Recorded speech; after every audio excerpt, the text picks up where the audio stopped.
Hola, bienvenidos a una nueva clase. En esta oportunidad veremos un tema muy importante en biología llamado la evolución. Si bien vemos que la evolución, cuando nosotros nos referimos a esto, la idea básica de la evolución biológica es que las poblaciones y las especies de organismos cambian con el tiempo. Hoy en día, cuando pensamos en evolución, tendemos a relacionar esta idea con una persona naturalista, el naturalista británico Charles Darwin. Aquí tenemos a Charles Darwin y hay puntos importantes de este británico. Y es que el mecanismo que Darwin propuso para la evolución es la selección natural. Hoy en día podemos conocer un poco más, pero en aquel entonces recordemos que no se conocía mucho. Este explica que debido a los recursos son limitados en la naturaleza, los organismos con rasgos heredables que favorezcan la supervivencia y la reproducción tenderán a dejar una mayor descendencia que sus pares, lo que hace que la frecuencia de esas características aumenten a lo largo de varias generaciones. Ya que, según su estudio, la selección natural hace que las poblaciones se adapten o se vuelvan cada vez más adecuadas en su entorno con el paso del tiempo. La selección natural depende también del medio ambiente y requiere que existan variaciones heredables en un grupo. Entonces es muy importante, por supuesto, todo lo que él propuso.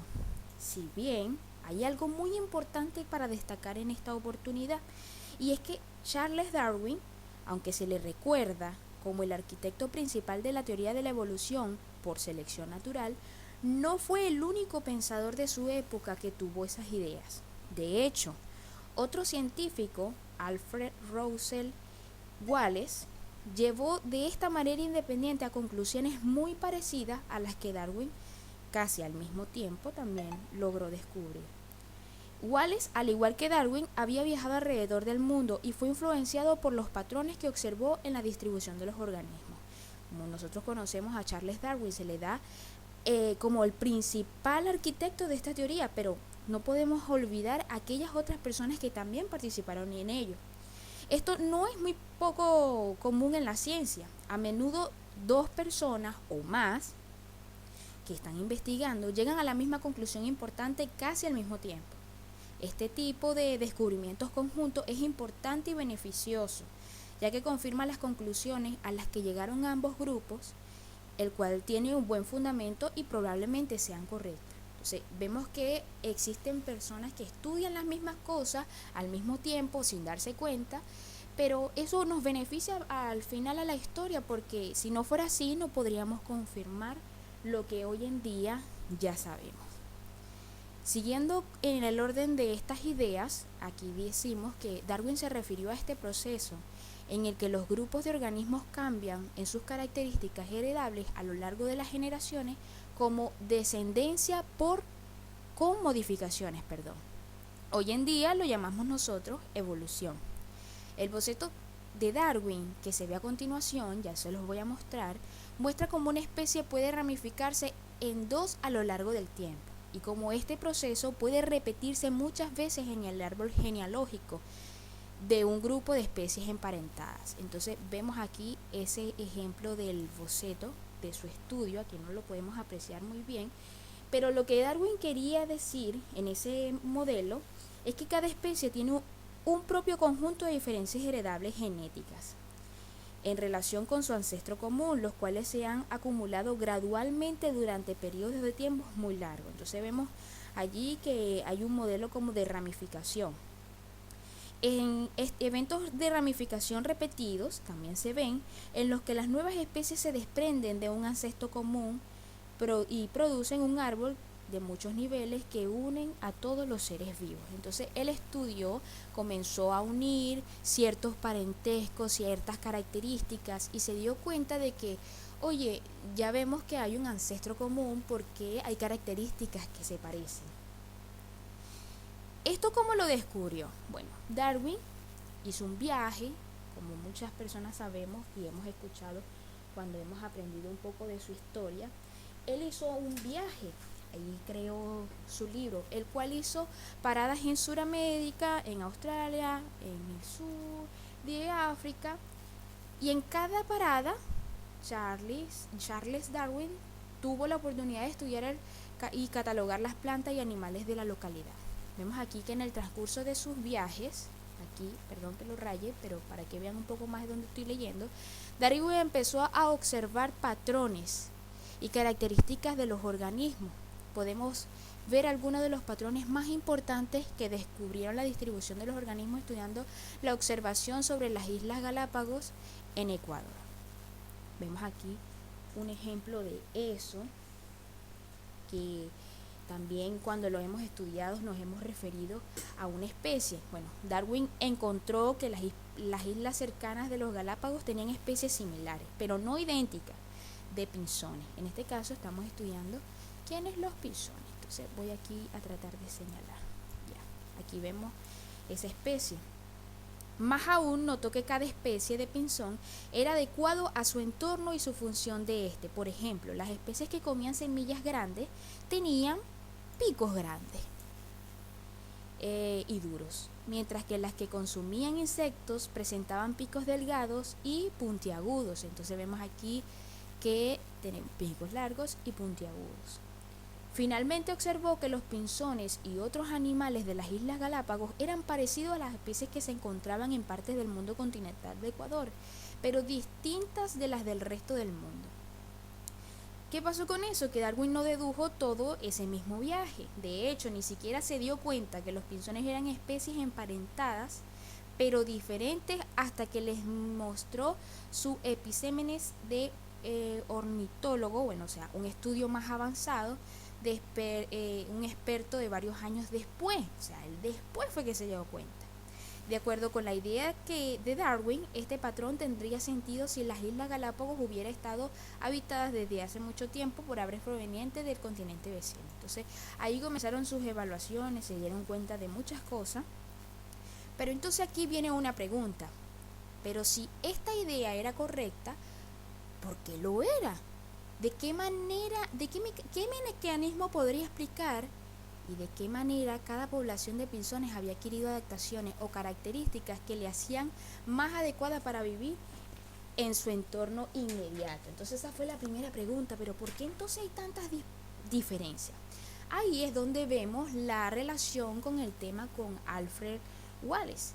Pues gracias a ese personaje, quien llegó de manera independiente a conclusiones muy parecidas, pudieron confirmar que estos tenían razones. Imagínense, si hubiese llegado solamente al tema de creer solo en lo que Charles había dicho, no se podría haber averiguado ni descubierto en realidad lo que hoy en día conocemos, ya que no tenía forma de refutarlo a alguien más, pero gracias que Alfred Wallace también lo estaba investigando y tenía las mismas conclusiones, pudieron deducir que sí es cierto que existe algo, y a eso lo llamaron selección natural. Bueno, ¿qué es la selección natural? Es importante destacar que por eso Charles no solo propuso que los organismos evolucionaban. Si ese hubiera sido el inicio o el fin de su teoría, no estaría en tantos libros de textos hoy en día. Averiguó mucho más. Además, Darwin también propuso un mecanismo para la evolución, y esta se llama la selección natural. Este mecanismo era elegante y lógico y explicaba cómo podría evolucionar las poblaciones, tener descendencia modificada, que es lo que nosotros conocemos como la evolución, de tal manera que se hacía más adecuado para vivir en entornos del paso del tiempo. Entonces, la selección natural es eso que lo ayudaba a modificarse al pasar el tiempo para poder mantenerse, para poder sobrevivir en un entorno con el paso del tiempo. Entonces, eso más que todo es lo que conocemos como selección natural. Pero entonces la selección natural tiene muchas cosas que lo fundamentan. Y es que los rasgos, aquí dice, a menudo son heredables. En los seres vivos, muchas características son hereditarias o pasan de padres a hijos. Darwin sabía que esto sucedía, si bien no sabía que los rasgos se heredaban mediante genes. Claro, él solamente veía, mira, bueno, Aquí unimos a dos seres y la siguiente generación va a tener características del padre y también de la madre o de ambos. Entonces aquí dice, padres pasan sus rasgos heredables a sus hijos. El estudio todavía, él lo veía, pero no entendía, pero luego se entendió que era mediante los genes. Se vemos la siguiente página. Se produce más descendencia de la que puede sobrevivir. Se dice así. ¿Por qué? Porque la descendencia en cualquier generación tendría rasgos ligeramente distintos entre sí, color, tamaño, forma, etcétera. Y muchas de estas características serían heredables. Lógicamente, todas esas serían las características que se darían las que pudieran ayudarlos a sobrevivir. Por lo menos habían recursos limitados, entonces escasez de comida, escasez de hábitat, escasez de pareja. No todos los individuos sobreviven y por eso se reducen, y las características que los ayuden a sobrevivir son las que se heredarían a la siguiente generación. Vemos la siguiente. O sea, la siguiente nos dice que la descendencia varía en sus rasgos hereditarios. Basados en esta sencilla observación, Darwin concluyó lo siguiente: en una población algunos individuos tendrían rasgos heredables que le ayudarán a sobrevivir y reducirse, dadas las condiciones del entorno, como los depredadores y la fuente de alimentos existentes. Dice también que los individuos con los rasgos ventajosos dejarán más descendencia en la siguiente generación que sus pares, dado que sus rasgos lo hacen más efectivos para la sobrevivencia y la reducción. Entonces vemos un ejemplo aquí que dice, hey, eres roja, qué linda, wow, me encanta ese color azul en las alas. Entonces ahí vamos viendo distintos rasgos hereditables que los podrían ayudar a sobrevivir.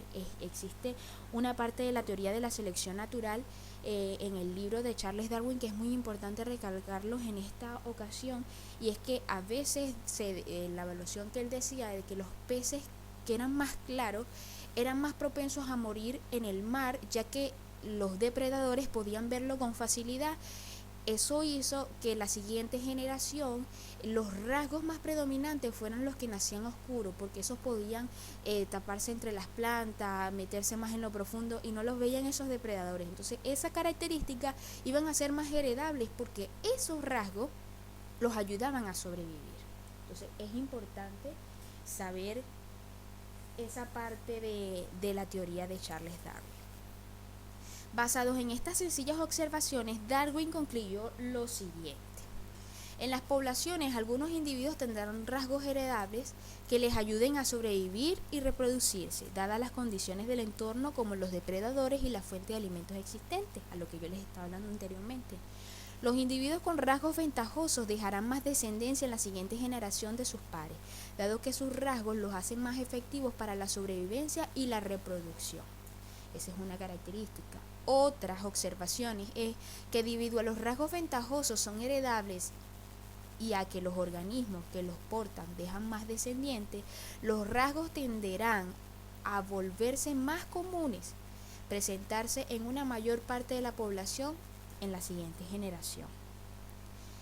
Otra característica que vemos aquí y dice que el transcurso de varias generaciones la población se adaptará a su entorno, ya que los individuos son rasgos ventajosos en este ambiente, tendrán consistentemente un mayor éxito reproductivo que sus pares. ¿Por qué? Porque existió una evolución. Entonces dice, ¿cómo funciona esto? Eso es una pregunta, pero entonces, ¿cómo funciona? Entonces vamos a darle el ejemplo. Entonces, aquí dice el ejemplo. Vemos esta parte que dice, realmente no es necesario que pensemos en el término de los genes alelos para entender este concepto. Sin embargo, es cuestión de patrón de herencia que es lo que te molesta. Aquí hay algo que lo puedes poner para pensar. Entonces, vamos a ver aquí, considerando en esta oportunidad, vemos aquí un ejemplo que tenemos aquí unos ratones y vemos aquí que hay distintas especies. Una población de ratones se muda a una nueva área donde las rocas son muy oscuras. Debido a la variación genética natural, algunos ratones son negros y otros son café claro. Entonces, vemos aquí, algunos ratones son devorados por los halcones. ¿Por qué? Los que los halcones pueden lograr ver son los que van a morir más fácil. Entonces dice, los ratones café claro son más visibles para las aves depredadoras que los negros, por lo que son devorados con más facilidad. Solo los ratones sobrevivientes alcanzan la edad reproductiva y dejan descendencia. Los ratones se reproducen produciendo la siguiente generación. Como sobrevive mayormente la que son oscuros, entonces ellos se van a poder reproducir. ¿Y quiénes van a salir más? Los de color café. Debido a que los ratones negros tienen más probabilidades de dejar descendencia que los cafés, por eso los de café mueren, la siguiente generación tiene una mayor proporción de ratones negros que la generación previa. Entonces ahí vemos que es una característica que evolucionó y que sobreviven más lo oscuro porque son los menos visibles, y por eso esa característica, como ya no existen tantas los anteriores que sí fueron devorados, las características predominantes que sí sobrevivían eran los que aportaban la siguiente evolución para las siguientes especies, o sea, de ellos más evolucionados. La selección natural depende del ambiente, son puntos claves para la selección natural. Por ejemplo, en el escenario simplificado anterior, los ratones negros no se vuelven más comunes con el paso de las generaciones porque sean intrínsecamente mejores o más evolucionados que los de café claro. Se vuelven más comunes porque tienen una característica heredable que los hace más capaces de sobrevivir y reproducirse en medio ambiente específico. Uno que tiene rocas negras en un entorno con rocas de color claro, los rasgos ventajosos y perjudiciales se invertiría. Es decir, si el ambiente fuera totalmente distinto, si las rocas fueran más claras, los ratones de color café hubiesen sido los que sobrevivían porque no se verían tanto como los demás. La selección natural actúa sobre las variaciones heredables existentes, eso es importante. Entonces mira el ejemplo del ratón. Había una variación heredable en el color del pelo. Algunas variantes genéticas hacían que el ratón fuera negro y otros lo hacían café claro.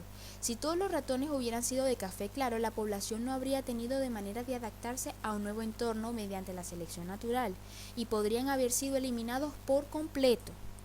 Ahora, ¿qué pasaría si hubiera variación no heredable? ¿Qué hubiera pintado artificialmente algunos ratones negros, por ejemplo? Esto habría afectado la supervivencia de algunos individuos, pero no habría cambiado la composición de la población con el paso de las generaciones, porque las crías de los ratones pintados habrían heredado el variante de los genes claro café presentes en sus padres, no los de los ratones genéticamente negros.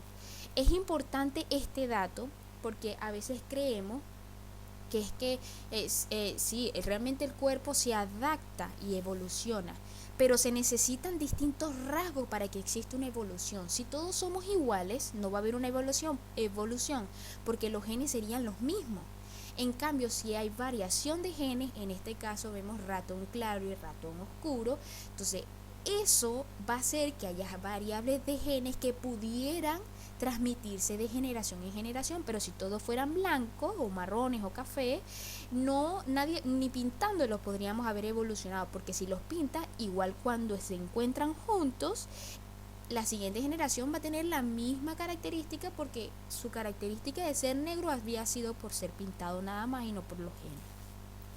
Entonces, otra de los puntos importantes, la variación heredable proviene de mutaciones al azar. Un punto importante aquí es que la mutación y la variación genética son aleatorias, no dirigidas. Esto es, un ratón no puede mudar de manera intencional para volverse o hacer a sus hijos de otro color. En cambio, si por casualidad hay una mutación que cambia el color del pelo del ratón, la variación producida por esta mutación puede estar sujeta a selección natural. Entonces vemos que no es algo que podamos crear, es algo que se produce. Entonces, en conclusión de todo esto, que considerando este ejemplo como selección natural, podemos ver que una evolución, para que pueda producirse, necesitamos que exista genes con variación. no puede haber un cambio si seguimos siendo los mismos. Tiene que haber características distintas que puedan hacer que todo cambie. Lógicamente también sabemos que los animales se adaptan, por supuesto, para poder sobrevivir, pero eso también lo da el ambiente. Entonces vemos los asiáticos tienen ojos achinados que los que estamos en otras partes del mundo no lo tenemos. ¿Y es por qué? Porque su cuerpo se adaptó de muchos años de generación a que como tienen mucho viento, para proteger sus ojos, su forma se volvió más achinada para que pudieran ver, pero al mismo tiempo protegerlo, cosa que nosotros no necesitamos. Entonces, en conclusión, podríamos dejar hasta aquí la clase y espero que les sirva de mucho. Nos vemos, chao.